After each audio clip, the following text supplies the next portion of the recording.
pleasure. Why don't you start off with a brief introduction and tell us about MKE? So my name is Mikey Singer. I'm the president and founder of MKE. I've been in the events industry for about 25 years now, and I used to run and own the Everything to Do with Sex show for those of you from Toronto. I sold that about 2017, started out on my own, and that's when I started MKE. And we do events for a wide variety of clients, everything from doctor associations to the All-State Soccer Pro. Excellent. And so your team has been conducting virtual events now for 2+ years, especially over the last 2 years. So what would you say from your experience hosting these events has influenced your approach to return to in-person? So I think some of the things that we've taken from our online adventures into our in-person is capturing that content. So the gentleman from BizBash mentioned how important that content is to live on and provide extra value for your clients. So that was one of the big things that we put into place. And the second is streaming that content out. There was a talk or a question about the worry about cost. It really depends on what you're doing and how much you're trying to do with that content. But if you're just streaming it out to the YouTube audience, it can be pretty cheap. Right, absolutely. Or pretty reasonable, I should say. Reasonable. From your perspective and from your clients, what would you say the breakdown is of folks that are looking to do in-person versus virtual versus hybrid right now? I'd say 20% of our clients are strictly doing in-person. And then we have another 60%, no, I'd say less. I'd say like 45% are doing hybrid, and then the rest we still have strictly virtual. We have clients that had such a great experience. One of them was Fayetteville State University, which we just did a couple weeks ago, and they're planning to do another virtual event coming up in the next 6 months because it worked so well and expanding on what they were able to do because they have students from across the country, graduates from across the country do hosted sessions on the platform. Absolutely. So people still love virtual. So 20% are back in person. Yep. With that in-person plan, there are more challenges or new challenges that people are facing that they didn't always face before. What are some of those challenges and what are some things that you all are providing to help solve for this? Well, it's funny because we've gone back to in-person twice now. The first time we did it in Toronto was an event we did for 15,000 people in November, and those challenges were far different than the challenges that we faced in an event that we just did. But in November, it was about COVID screening, making sure everyone had their vaccine passports, how we were going to get people in, making sure they still got in quickly because it's November in Toronto, it's cold, we don't want people hanging outside for an hour and a half. So that's what some of the challenges we were facing then. Now it's really about can you get your audience to come back in? And for consumer shows versus business to business, it's totally different. Business to business, we just did an event just last week where 40% of their attendees were coming in online. And they'd never done hybrid or anything like that before, but now they had attendees from all across the country who may not have come in to the previous event, so they're updating it to now two events a year. And then some other problems that we're having is costs.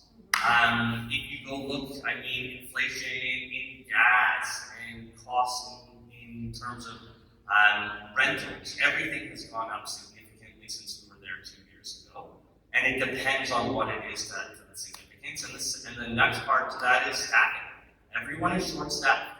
Stuff that used to take 2 weeks to turn around or a week to turn around can take a month now because your supplier may not have a quarter of the staff that they had pre-pandemic. That's for decorators, AV people, anyone who's in the live event space. You really need to give that time for them to get back to you with the information. Absolutely. So you spoke a little bit about what folks are doing to make their attendees feel safer coming to events, between vaccination status or testing. But what happens if an event gets canceled? What does a contingency plan look like for an in-person event being canceled? We had that with an event.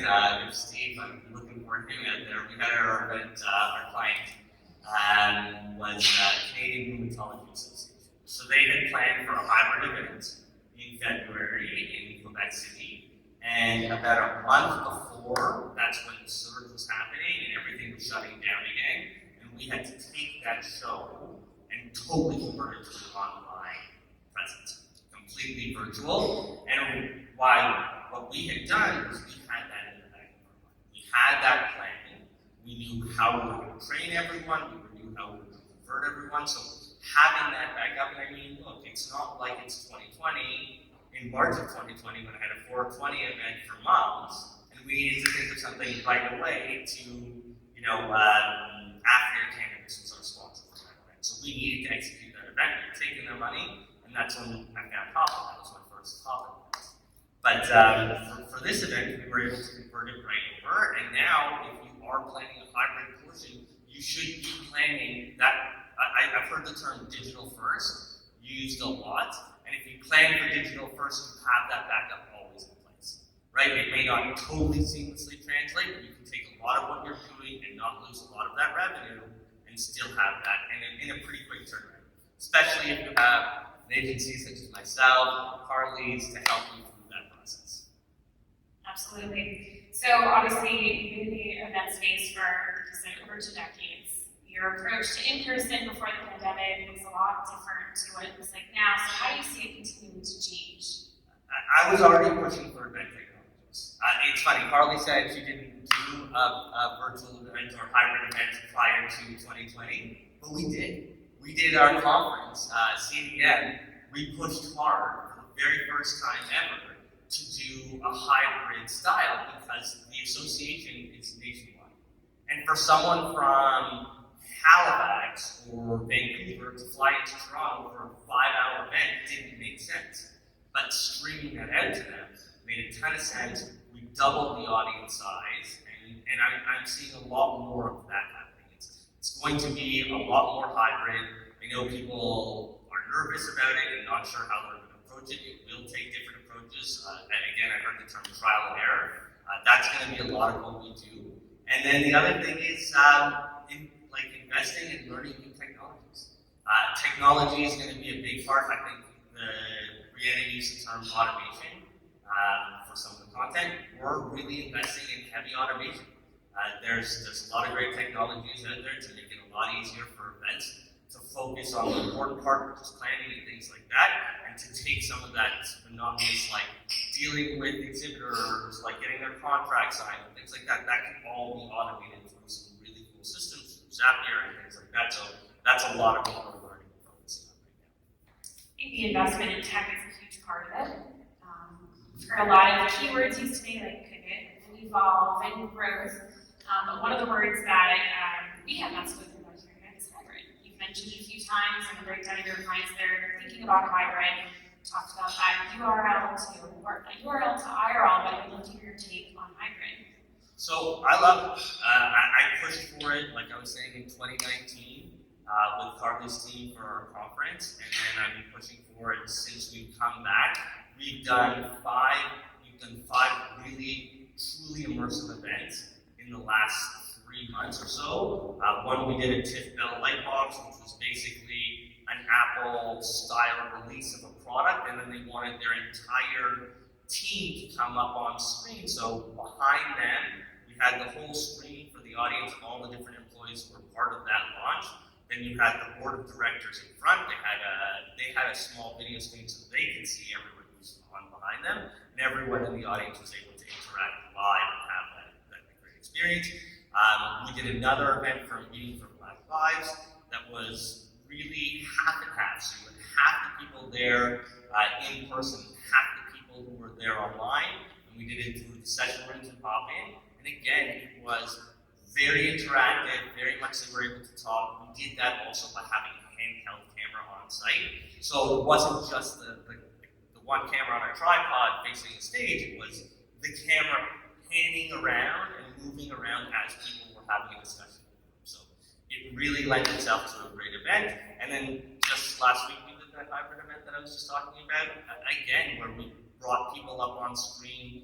There was 3 different times, and B was the one who ran it because I was hiding in the much easier room. But she would bring people on and then split them into breakout rooms and then bring them back onto the main screen again.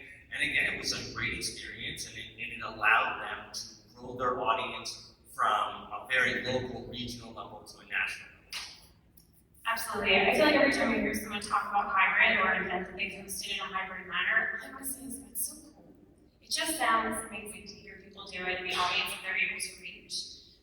Brianna, just checking in, do you have time to take maybe a question or two from the audience? Excellent. What questions do you all have for Mikey? Someone might do better at it. What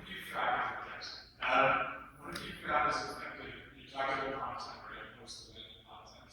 What have you found as effective in terms of where you put that, how you get people to see it, that sort of thing? I think it's a little bit on the event itself. It has to produce content in such a way and such consistency that people are looking at continuously, right? So if you are only putting something up once a year, don't expect that content to be viewed or consumed or anything like that. But if you are constantly, or at least every month or so, adding new content to it, putting this stuff out, it's going to be consumed. And it depends also what it is. So education, for example, if it's credits that people need and they need to view this, you can guarantee you're going to get some viewers on that because maybe they missed the event, they couldn't come live. But then there's stuff like the scorecard memorabilia. So what we're doing is we're taking everything that we stream out, we're capturing it, and then we're chopping it up into small little bite-sized clips that can be seen and viewed on social, in his YouTube channel, and it grows and it keeps pushing more people onto his different social channels, whether it's YouTube, Instagram, and Facebook is still super popular in the scorecard industry. We have a question back there. In India, particularly about the online virtual side, what remains like the biggest challenge? Like the thing you haven't figured out yet to create like a really engaging experience. So I think the biggest challenge is how do you connect the two, right? So as Talking app gets better and better in allowing the people who are on site to communicate and have fun with the people who are online, that's going to make it a more seamless experience. And again, I think planning digital first is the key, right? So if you're thinking about your digital component and your online component at the very end and tacking that on to whatever else you're doing, it's not going to be a great experience for those people, and you likely won't have return plans. But if you think about them first, create a great experience, make sure that they have a place to communicate. Carly talked about it, making sure they have a place to network, creating that sense of community for the people online, and already in person, you probably already have a great event. That's why it's been going on 10, 15, 20 years. It's really about creating and cultivating that new audience. Also, I think that question was in the virtual space, like purely that, and what do you think remains one of the big challenges? Is it the social piece? Is it So I think that the biggest problem is the social piece, the networking, getting them to get behind, stop hiding with their camera off, and start talking to people. It's like if you went to an event in person, you wouldn't just hide your face in the corner and just talk with your face to the wall and hope everyone hears your voice. So I think it's encouraging people to do that. And again, that's making them comfortable, giving them a reason to come on, whether it's games like Kahoot is awesome.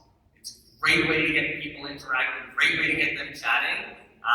Anytime you can do stuff like that, we've also used, what's really fun is if we can get people to come up, and we did Jeopardy with the Canadian Rheumatology Association. They're free templates, interactive, and again, because you have people getting uncomfortable, getting nervous, answering questions, having fun, that creates more engagement. So the more fun you're having, I think the more social growth.